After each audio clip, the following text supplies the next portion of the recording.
ദുഃഖറാന തിരുനാളിനോടനുബന്ധിച്ച്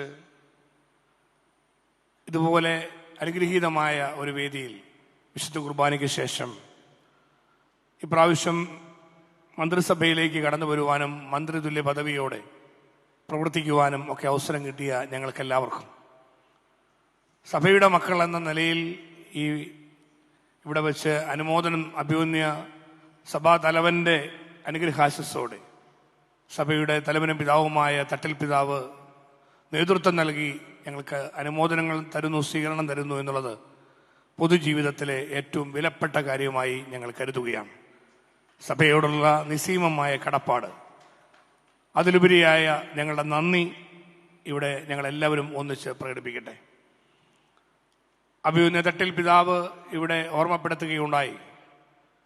ധീരനായ തോമാസ് ലീഹായുടെ നിലപാടുകളാണ്, ആ ധീരതയാണ് അവിടെ ദൈവത്തോട് ചേർന്ന് നിന്നുകൊണ്ട് എല്ലാ കാര്യങ്ങൾക്കും പുറപ്പെടുക, ഇറങ്ങിത്തിരിക്കുക എന്ന വലിയൊരു സന്ദേശം.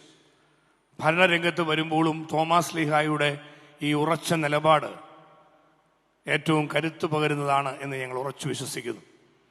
അതുകൊണ്ട് തന്നെ പ്രതിസന്ധികളുടെ നടുവിലൂടെ കടന്നു പോകുന്ന ഈ കേരളത്തിൻ്റെ ഇന്നത്തെ സാഹചര്യം, നമ്മുടെ സംസ്ഥാനം നേരിടുന്ന ഗുരുതരമായ സാമ്പത്തിക പ്രതിസന്ധിയുടെ നടുവിൽ, എല്ലാം തകർത്തെറിയപ്പെട്ട കേരളത്തിൽ എല്ലാ മേഖലകളും പ്രതിസന്ധിയിലൂടെ കടന്നു പോകുമ്പോൾ അവിടെയെല്ലാം ഒരു പുതുയുഗ പിറവിക്ക് വേണ്ടി ഓരോ മേഖലയെയും നേരായ മാർഗത്തിലേക്ക് കൈപിടിച്ചുയർത്തുവാൻ വേണ്ടി ഒരു കൂട്ടായ പരിശ്രമം നടത്തുക മനുഷ്യസാധ്യമായ കാര്യം മാത്രമാണ് എന്ന് ഞങ്ങൾ കരുതുന്നില്ല.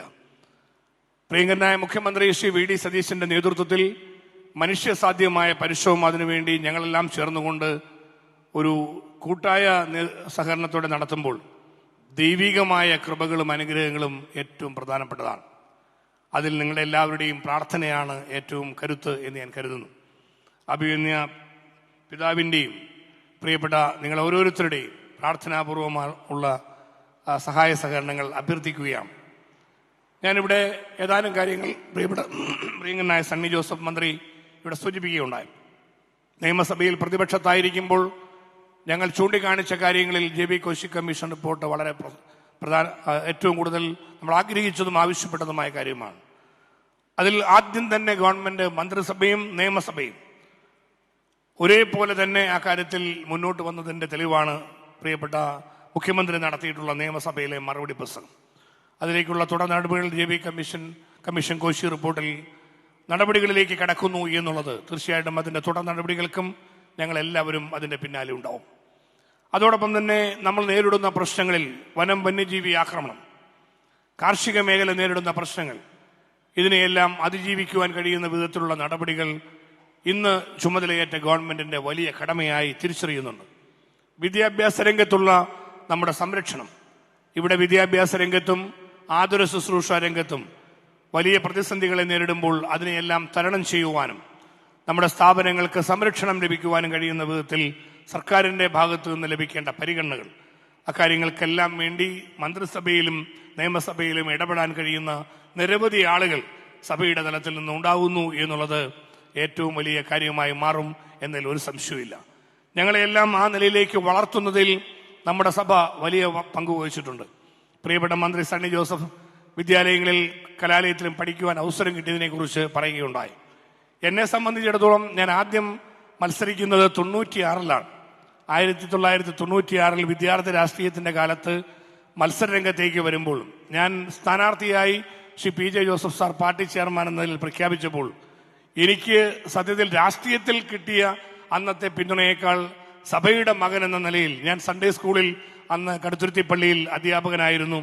കടുത്തുരുത്തിയിലെ സഭയുടെ പാലാരൂപതയുടെയും KCYM സജീവ പ്രവർത്തകനായിരുന്നു. അതുകൊണ്ട് തന്നെ സഭയുടെ ഏറ്റവും പ്രിയപ്പെട്ട ഒരു മകൻ മത്സരരംഗത്ത് വന്നിരിക്കുന്നു. ത്രികോണ മത്സരമാണ്, വലിയ പ്രതിസന്ധിയുടെ മത്സരമായിരുന്നു. മുന്നണികൾക്കകത്ത് തന്നെ പ്രശ്നങ്ങളുടെ നടുവിലാണ് ഞാൻ ആദ്യം മത്സരരംഗത്ത് വരുന്നത്. അപ്പോൾ അന്ന് ആദ്യത്തെ ഇലക്ഷനിൽ തന്നെ 15,000-ലധികം വോട്ടിന്റെ ഭൂരിപക്ഷത്തിൽ അവിടെ കടുത്തുരുത്തി മണ്ഡലത്തിൽ വിജയം കിട്ടി എന്ന് പറയുന്നത് സഭയുടെ ശക്തമായ പിന്തുണയിലൂടെയാണ് എന്നുള്ളതിൽ ഒരു സംശയമില്ല. അത് ഞാൻ ആദ്യം തന്നെ നന്ദിപൂർവ്വം ഓർക്കുകയാണ്. അവിടെ നിന്ന് മുന്നോട്ടുള്ള പ്രയാണത്തിൽ 6 ടേം MLA ആയി വിജയിച്ചു വരുവാൻ, 2 മുന്നണിയിൽ നിന്ന് വിജയിച്ചു വരുവാൻ അവസരം ലഭിച്ചത് തീർച്ചയായും ഈ വലിയ സഭാ പിന്തുണ കൊണ്ടുകൂടിയാണ് എന്നതിൽ സംശയമില്ല. വിദ്യാർത്ഥി രാഷ്ട്രീയത്തിൽ ഇറങ്ങുന്നതിന് മുമ്പ് മിഷൻ ലീഗിലും സൺഡേ സ്കൂളിലും ആക്റ്റീവായി എന്നുള്ളത് എൻ്റെ ജീവിതത്തിൽ എന്നും അനുഗ്രഹമായ കാര്യമാണ്. അതുകൊണ്ട് സഭയോടാണ്, പാർട്ടിയോടും അതുപോലെ തന്നെ മുന്നണിയോടും എല്ലാം കടപ്പാടും നന്ദിയുണ്ട്.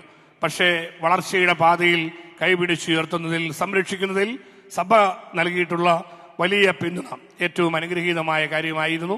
സഭയോടുള്ള കടപ്പാട് ജീവിതത്തിലുടനീളം കാത്തു സൂക്ഷിച്ചുകൊണ്ട് മുന്നോട്ട് പോകുവാൻ ഞങ്ങൾ അടക്കം പ്രതിജ്ഞാബദ്ധമാണ് എന്നുകൂടി അറിയിക്കുന്നു. കുറിപ്പ് നിങ്ങൾക്ക് മനസ്സിലായിട്ടുണ്ട്.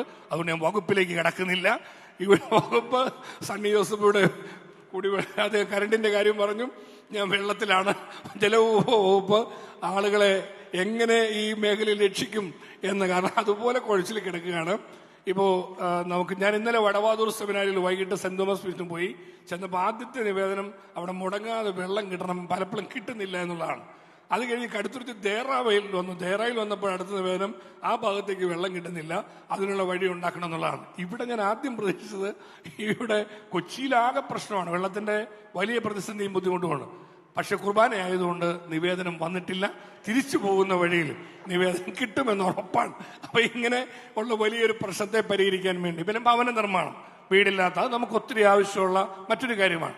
ഇതെല്ലാം മുഖ്യമന്ത്രിയോടൊപ്പം സഹമന്ത്രിമാരോടൊപ്പം പരമാവധി നേരായ മാർഗത്തിലേക്ക് കൊണ്ടുവരാനും ജലവകുപ്പിനെ ഒരു ജനക്ഷേമ വകുപ്പാക്കി മനുഷ്യ നന്മ ചെയ്യുന്ന വകുപ്പുകളാക്കി ഇതെല്ലാം മാറ്റുവാനും ഞങ്ങൾ എല്ലാവരും ക്രൈസ്തവ ചൈതന്യത്തോടെ പ്രവർത്തിക്കും എന്നുകൂടി വാക്ക് തന്നുകൊണ്ട് ഈ സ്വീകരണത്തിന് നന്ദി പറഞ്ഞുകൊണ്ട് എന്റെ വാക്ക് ചുരുക്കുന്നു. എല്ലാവർക്കും നമസ്കാരം.